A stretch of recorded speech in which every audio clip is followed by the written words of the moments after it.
Assalamualaikum. Apa kabar nih teman-teman semua? Semoga semuanya pada sehat ya. Berkah rezeki, berkah usia, berkah segala-galanya. Amin ya robbal alamin. Kali ini beres-beresnya dibantuin sama mantan pacar aku ya teman-teman, alias suami gitu. Dan itu juga ada satu orang santri yang bantuin juga. Nah, kebetulan dalam 1 bulan 1 kali itu selalu ada acara rutinan ya teman-teman, yaitu acara khataman Quran. Dalam 1 hari itu menghatamkan 2 hataman Quran, ditambah 90 surah Yasin, 123 surah Waqiah, ayat kursi 16.000, dan zikir yang lainnya juga ya. Jadi pembacaannya itu dibagi-bagi gitu teman-teman. 3 orang membaca surah Yasin dan 3 orang juga membaca surah Waqiah. Dan ada yang kebagian zikir, ayat kursi, dan Al-Quran. Dan ternyata Masya Allah ya teman-teman, ada 6 keutamaan membaca dan mengkhatamkan Al-Quran, yaitu diantaranya yang pertama didoakan malaikat ya. Salah satu keutamaan mengkhatamkan Al-Quran ialah didoakan oleh para malaikat. Ini sesuai dengan hadis yang diriwayatkan oleh Ad-Darimi, berikut bunyinya. Dari Abdah berkata, jika seseorang mengkhatamkan Al-Quran pada siang hari, maka malaikat akan mendoakannya hingga sore hari. Dan jika dia menyelesaikannya ketika malam, maka malaikat akan mendoakannya hingga subuh. Subhanallah ya teman-teman. Selanjutnya yang kedua, doanya mustajab. Keutamaan lainnya dalam menghatamkan Al-Quran, niscaya doanya mustajab. Berikut hadisnya sebagaimana dinukil dari kitab Fadail Al-Quran tulisan Al-Qasim, Ibnu As-Salam, dan Ibnu Ad-Daris. Abdullah bin Mas'ud berkata, siapa yang menghatamkan Al-Quran maka doanya mustajab. Imam At-Tabrani dalam Al-Mu'jam Al-Kabir meriwayatkan bahwa Nabi SAW bersabda, barang siapa yang selesai melaksanakan sholat fardu, maka baginya doa yang mustajab. Dan barang siapa yang selesai membaca Al-Quran, maka baginya juga doa mustajab. Hadis riwayat At-Tabrani. Dan yang ketiga akan mendapatkan rahmat. Mujahid Abdah bin Abi Lubabah dan sebagian yang lainnya mengatakan bahwa Rasulullah SAW pernah bersabda, jika khataman Al-Quran turunlah rahmat ketika itu, atau rahmat akan hadir ketika ada khataman Al-Quran. Masya Allah. Selanjutnya yang keempat, diangkat derajat oleh Allah Subhanahu wa Ta'ala. Mengutip dari buku Pintar Al-Quran oleh Abu Nizan, keutamaan membaca dan menghatamkan Al-Quran selanjutnya ialah diangkat derajatnya oleh Allah Subhanahu wa Ta'ala. Umar bin Khattab radhiyallahu an berkata bahwa Rasulullah SAW pernah bersabda, sesungguhnya Allah Subhanahu wa Ta'ala akan mengangkat derajat suatu kaum dengan kitab ini, Al-Quran. Dengannya pula Allah akan merendahkan kaum yang lain. Hadis riwayat Muslim. Keutamaan menghatamkan Al-Quran yang kelima adalah amal yang paling dicintai oleh Allah Subhanahu wa Ta'ala. Khatam Al-Quran adalah amalan yang paling dicintai Allah Subhanahu wa Ta'ala.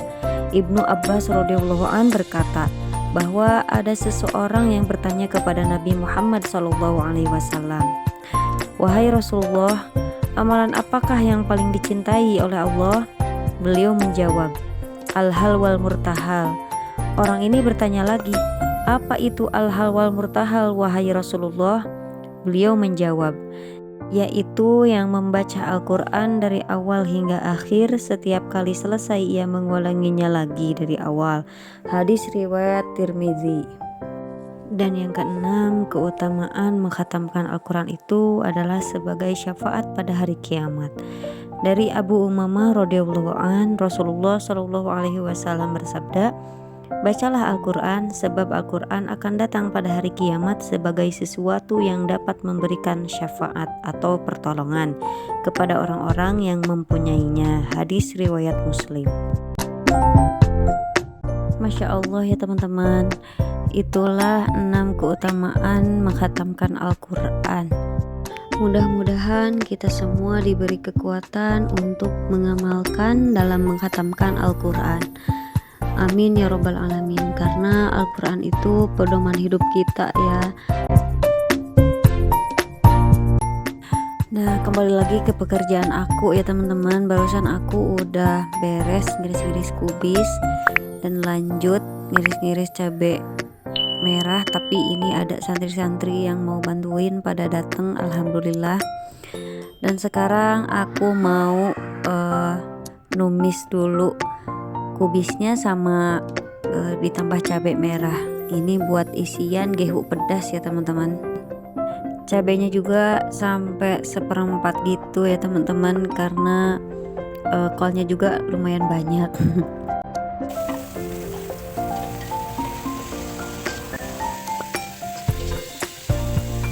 Cabainya dioseng-oseng dulu sampai sedikit matang. Dan ini udah matang ya teman-teman, langsung aja aku masukin kolnya. Nah, ini ceritanya aku mau buatin gehu pedas untuk para santri-santri yang ikutan khataman Al-Quran ya teman-teman. Ini buat pas jam istirahatnya nanti. Dan aku buatin gehu pedas sekitar 140 biji ya teman-teman, untuk 50 orang santri dan ibu-ibu.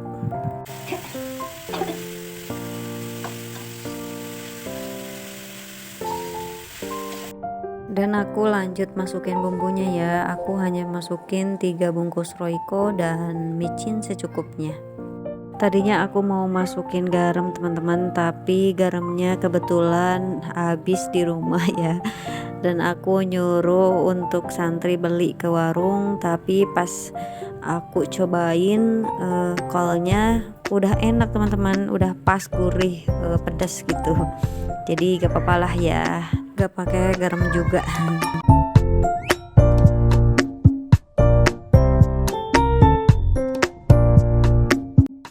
Dan ini udah matang teman-teman, tinggal aku masukin ke dalam wadah dan lanjut dimasuk-masukin ke dalam tahunya. Dan nanti ada santri-santri yang mau bantuin untuk masuk-masukin kolnya ke dalam tahu ya teman-teman. Nanti biar aku yang goreng gehu pedasnya. Nah, ini teman-teman santri-santri yang mau bantuin aku masukin kol ke dalam tahunya ya. Dan mereka katanya mau cuci tangan dulu biar bersih. Dan aku percepat aja ya. Ini udah selesai masukin kol ke dalam tahu. Aku lanjut goreng aja ya teman-teman, dan mau manasin dulu minyaknya. Aku pakai minyak curah aja ya, biar lebih murah gitu teman-teman. Aku masukin minyak 1 kilo dulu ya teman-teman. Nanti kalau udah berkurang aku tambahin lagi gitu.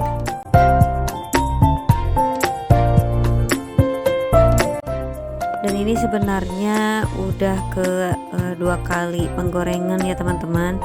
Tapi tadi lupa gak record karena emang kesana kemari, jadi aku lupa gitu teman-teman. Ini isiannya kurang banyak ya teman-teman, jadi aku tambahin lagi. Oh ya, aku juga mau sekalian mengajak teman-teman, siapa tahu ada yang mau berpartisipasi dalam bersedekah gitu. Dan bebas ya, mau makanan silahkan, mau berbentuk uang juga silahkan. Di sini nanti ada panitianya ya teman-teman. Kalau kebanyakan di sini sedekahnya dengan uang ya teman-teman, seikhlasnya gitu, mau 5.000 10.000 juga gak apa-apa. Dan nanti disatuin, dibelanjain sama makanan-makanan buat ibu-ibu dan santri-santri. yang udah ikut serta dalam menghatamkan Al-Quran ya teman-teman, dan untuk anak yatim juga. Atau kalau ada yang mau bersedekah tapi dikhususkan untuk almarhum-almarhumah juga bisa ya teman-teman.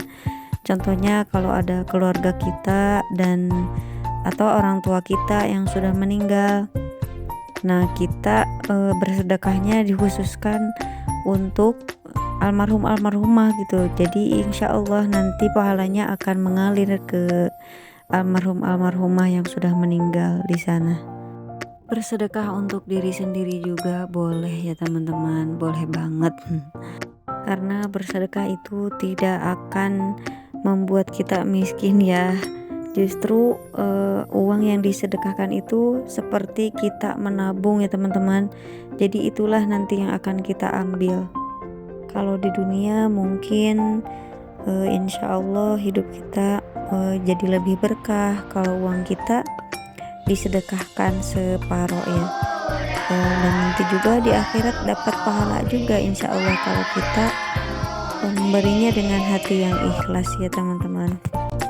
Dan ini alhamdulillah acaranya udah selesai ya teman-teman.